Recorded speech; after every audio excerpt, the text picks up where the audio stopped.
In the fall of 2016, at age 102, Milwaukee peace activist Charlotte Bleistein decided to sign up for her first yoga class. Charlotte loved learning new things, and she had heard that yoga could improve her health. As an added bonus, the class would be held across the street from her home. Charlotte signed up, and she began trekking across the street with her wheeled walker every week. A journalist from the Milwaukee Journal-Sentinel, Jim Stingle, heard about this intrepid lifelong learner, this audacious new yogi, and called her up to see if he could write a story about her. Charlotte said yes, he could write the article, but she warned him not to get his expectations up too high. She said, "I don't do a very good job because I can't get down on the floor. Everyone else can get down on the floor." Well, Jim thought, not everyone else is not 102. So Jim tagged along to the yoga class, and he decided to try it himself. He figured if Charlotte can try yoga for the first time at 102, then so could he. Jim joined the class on a mat while Charlotte did the poses in a metal chair or standing. She told Jim, "It strengthens your body doing the exercises. I'm in pretty good health for the age that I'm at. Very few 102s are as active as I am." Which was true.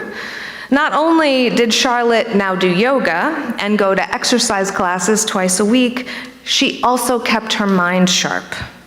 She loved learning, and she kept at it her entire life. When she began her yoga practice, she also picked up a few books about it so she could learn the philosophy behind the practice as well. Learning new things changes the structure of the brain. As we learn, we strengthen the physical aspects of our brains, and we add new synapses, new neurons, and new neural pathways to our brains through the entirety of our life. Studies have shown that animals who grew up in complex environments, which means the wild, outside, have more capillaries and therefore more blood flow to the brain than animals who have been raised in cages. They also have 20 to 25% more synapses per nerve cell. Rats' brains increased in both weight and thickness when they had opportunities to learn, as well as social environments in which to do that learning. Learning new things adds synapses to the brain. It also creates structural changes in the brain. These structural changes change the organizing functions of our brains, which means that learning literally changes the way that our brain works.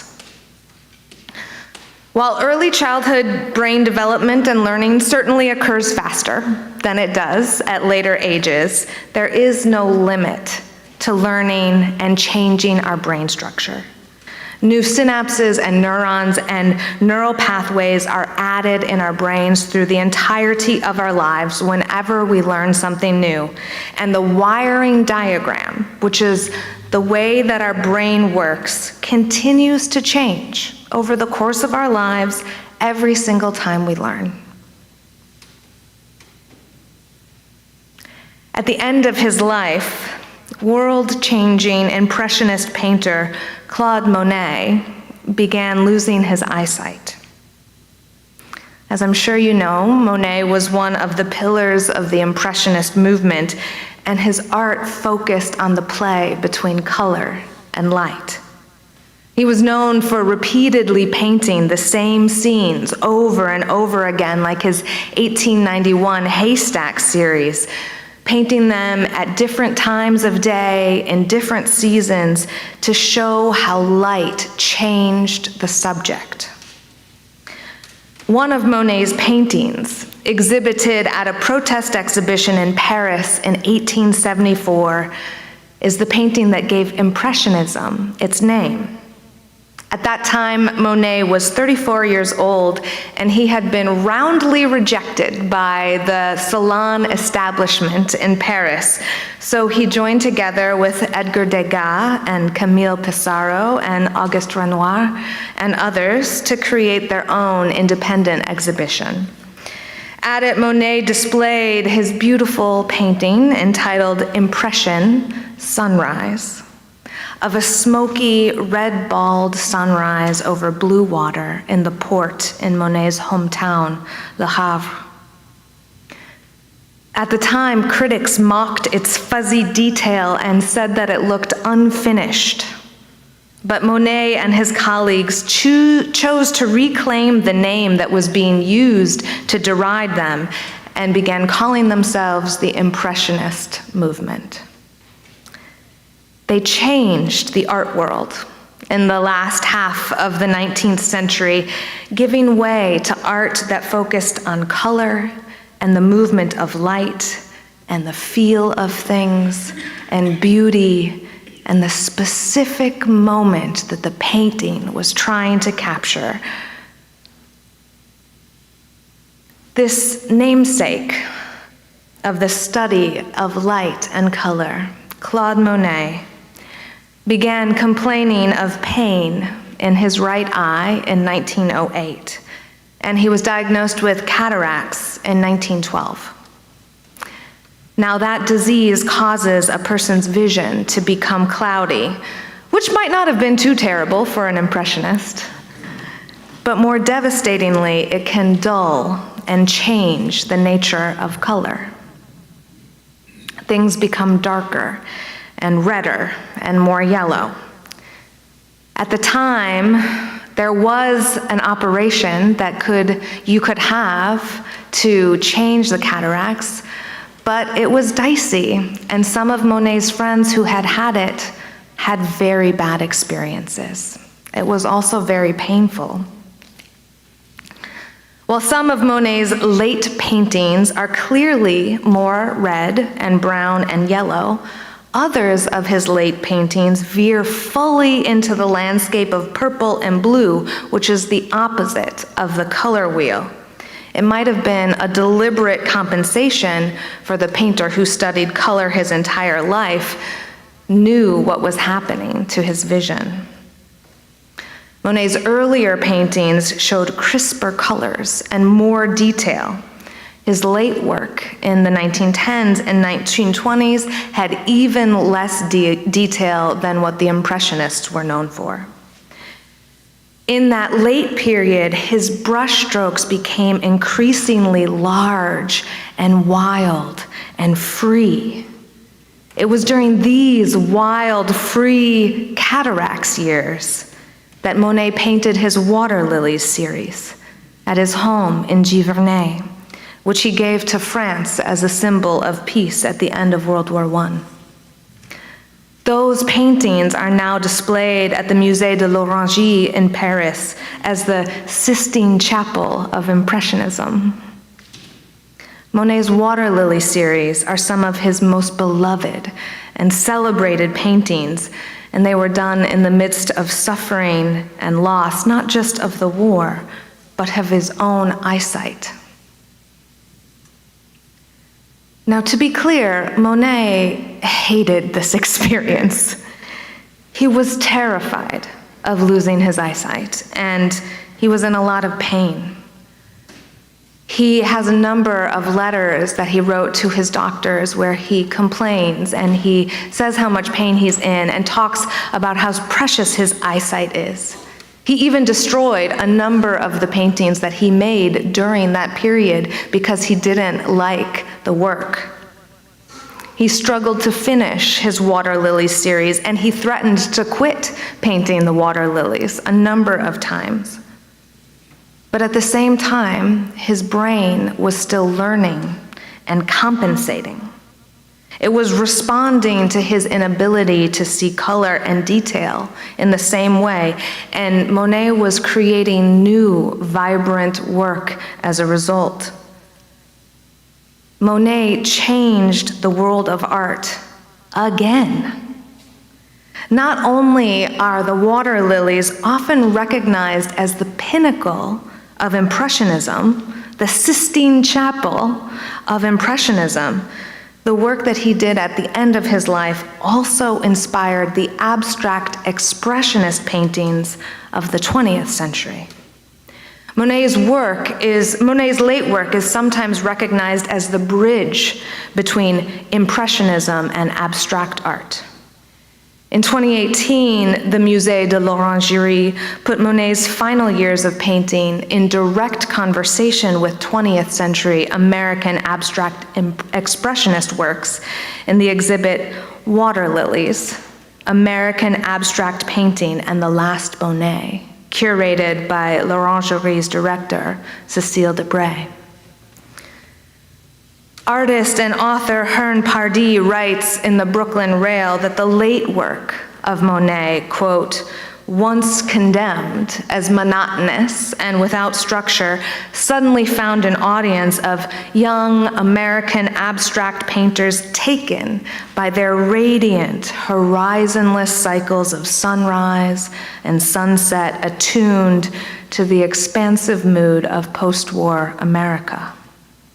In 1952, Ellsworth Kelly, a young American just discovering French art, saw some of the large panels still mounted on movable easels in Monet's abandoned studio at Giverny, and when he returned to his own studio, he painted the small monochrome Tableau Vert, 1952, which is exhibited at the entrance to the great elliptical galleries at l'Orangerie.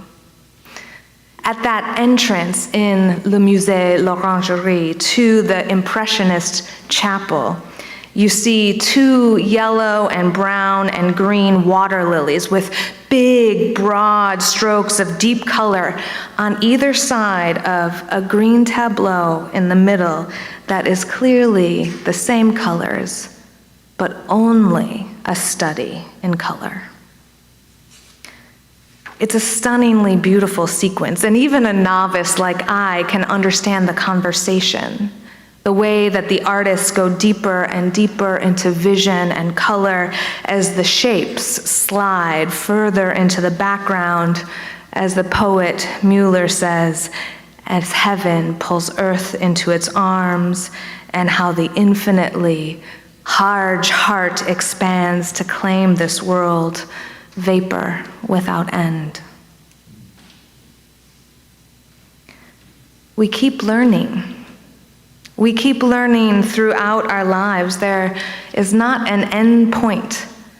No point when the living brain stops, the community stops, the living humanity stops, and it's over. We keep learning, we keep growing, we keep evolving. At 102, we learn to do yoga for the first time. Or at 76, we're in the midst of losing our eyesight and we begin painting our greatest work.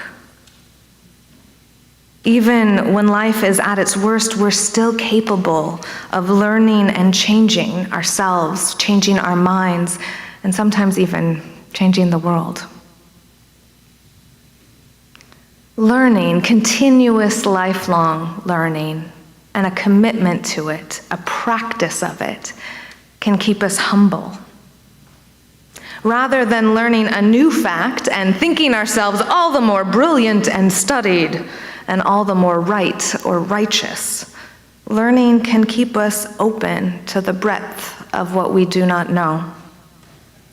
Real, deep practice in learning takes information and turns it into knowledge, and then slowly, with breath and space and the kiln of human experience, turns knowledge into wisdom. Jewish philosopher Rabbi Abraham Joshua Heschel believed that we must stay curious and humble in order to be in relationship with the holy. Rabbi Heschel wrote in his book, God in Search of Man, a philosophy of Judaism, wonder or radical amazement is the chief characteristic of the religious human's attitude towards history and nature. It is our wonderment, our curiosity that keeps us in relationship with the beauty and the sacred and the holiness of this world, this radically weird and wild and glorious unfolding moment.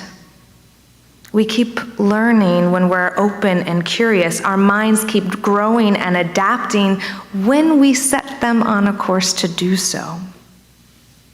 As the Reverend Dr. Rebecca Ann Parker says, revelation comes to those who are radically hospitable to what they do not know. We encourage this kind of radical hospitality to the unknown, to learning, to growth in Unitarian Universalism. We are your wolf pack, encouraging you to howl at the moon and explore this strange, wild world, learning and learning in an ever-increasing wonderment and relationship with the universe. May we as Unitarian Universalists be known not by our information, but by our curiosity. May we be led not by our righteousness, but by our wonderment. Even when our sight becomes blurry, may the work of our learning and wondering brains make our vision of beauty become ever more clear. Our knowingness of the deep being in all ever more central. May we be blessed and emboldened and humbled by lifelong learning that keeps us healthy and growing and delighted in the wonderful weirdness and strange, exciting, wild majesty of this world. May it be so.